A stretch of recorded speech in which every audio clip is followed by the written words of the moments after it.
Hey there, thanks for stopping by. Last week I took you through the writing of I'm Awake, a song I dedicated to my inner critic. Here's a sample. Someone's working on a plot against my smile. But I'm awake, ain't got my guard down. I know it's just that old voice calling, feeding on my doubt. So today, I want to show you the recording process as well as the finished product. I'm Pedro. Welcome to Highly Operational Musical Experiments.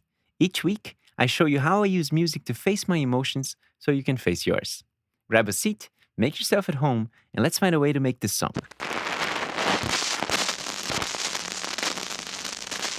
Before we go, let me set the rules of the game. First, as you can see from my new hat, we're gonna go country today. You might get an itch to dance, so I suggest you put your boots on.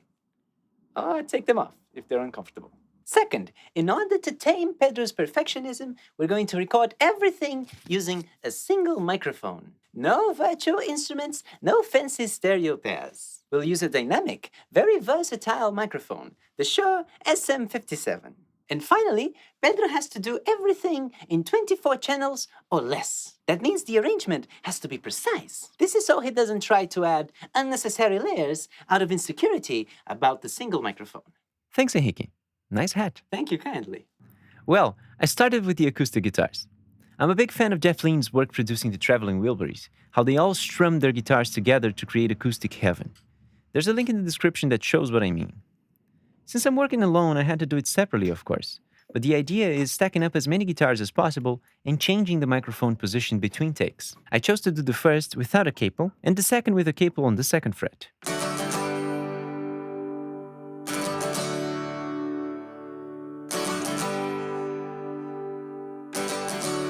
These play on the verses. To widen the choruses, I added yet another two guitars. The first with a capo on the 5th fret, and the second with a capo on the 7th fret.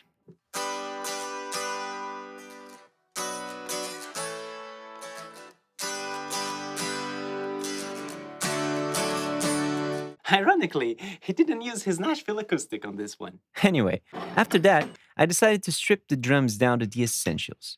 Since I'm using only one microphone, I had to choose whether I wanted more kick or snare in the mix.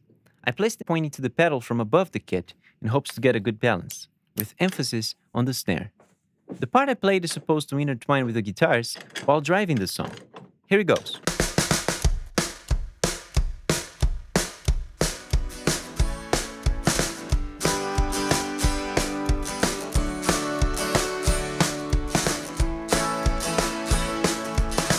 Okay, now, let's dance. I heard the song calling for a walking bass. That means basically playing one note at a time with steady movement. This is what will hopefully make the listener get up and get rhythm. In the end, I used a simple root and fifth combination on the verses and a melodic walk on the choruses.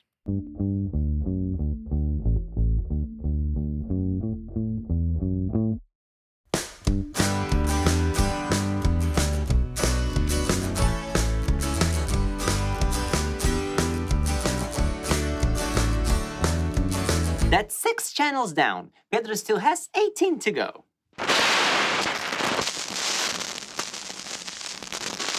To give the song movement and a sense of cohesion, I went for the keys next.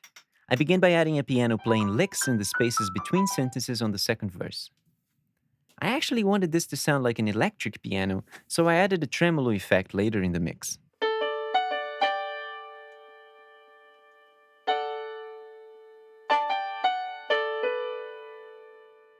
Then, I picked an organ sound from my piano and ran it through a Leslie speaker simulator on Logic. A Leslie speaker is a special and spatial kind of speaker. It works by spinning, like a fan, and makes music sound like it's dancing in the air.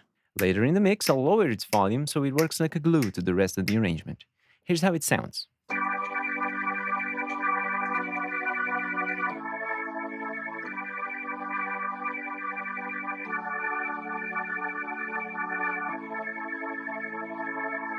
There's still one part of the song that's kind of empty, on purpose, and that's the middle 8. I suppressed the bend here to create contrast, and now I want to fill it with this guy. This belonged to a friend of mine. He gave it to me when he moved to another country. It's a kind of electric harmonium made by a Brazilian harmonica brand. It is probably from the 70s. It sounds incredible, but it's out of tune. And not in a cool honky tonk way. To fix that, I decided to record each group of notes individually and tune them in Logic. That technique will bite 4 channels out of the 16 I have left, but who's counting? It's amazing what technology allows us to do. It helped me basically resuscitate this keyboard. Here's how it sounds now with all notes together.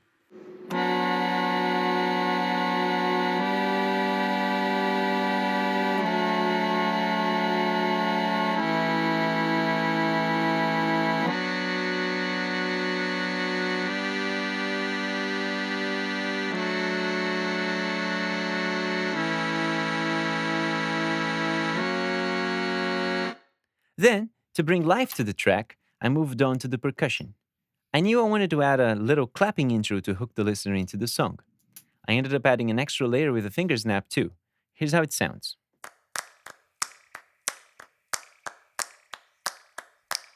And just to add something different here and there, I recorded a shaker and a tambourine.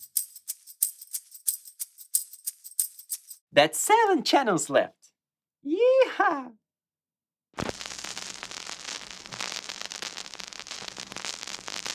Now's the time for a nice little finishing touch. I wanted 4 vocal tracks, 2 background, 2 main. So that left me with 3 channels.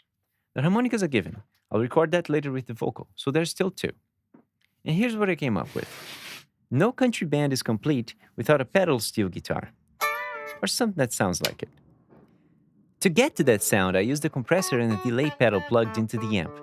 Now, I know all y'all guitarists out there will say I'm creating noise with this setup, that these cables are trash and whatnot. Yes, I am. Yes, they are. But hear me out.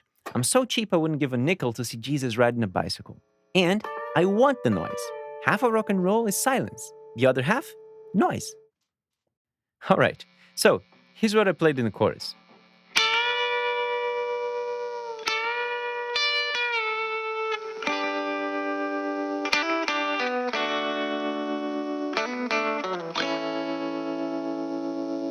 There was a gap in the end intended for a guitar solo. I played it in the Rickenbacker, but it didn't feel right. That's when I remember a friend of mine left a guitar here and told me to use it. Sure, I'm no Derek Trucks, but it sure feels good to play country on a Gibson SG. I doubled it an octave lower in the Rick to create a fake 12 string.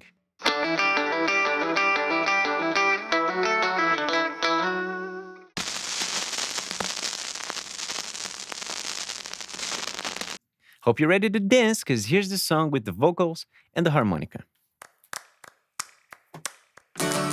Someone's reaching for the crown again, trying to take over my mind.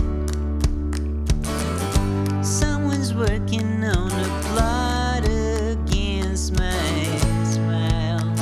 But I'm awake, ain't got my guard down. I know it's just that old voice calling, feeding on my doubt.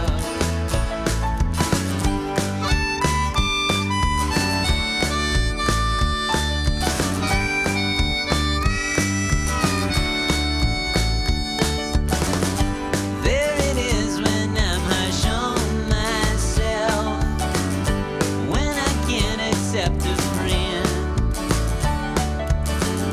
when I think I'm not enough, it's there again. But I'm awake, it's not my first time. I know it's just that old voice calling, trying to start a fight. But it's alright, I know now. You just act in self-defense. Take your time, look around. Love is waiting out the fence. 'Cause I'm awake, I see it all straight. I know it's just that old voice crying, so hurt and afraid.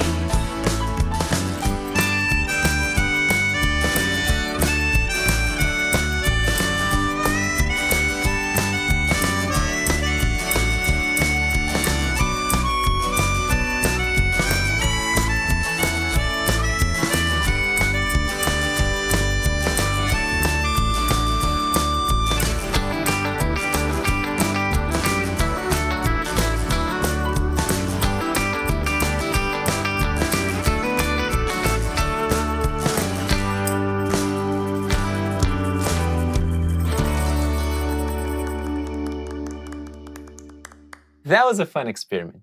Using limitations in artistic expression is an interesting way of working around creative blocks and also taming the inner critic. By challenging yourself to create within boundaries, you can make new connections that, in turn, lead to different results. I'm looking forward to exploring different sorts of limitations in the future.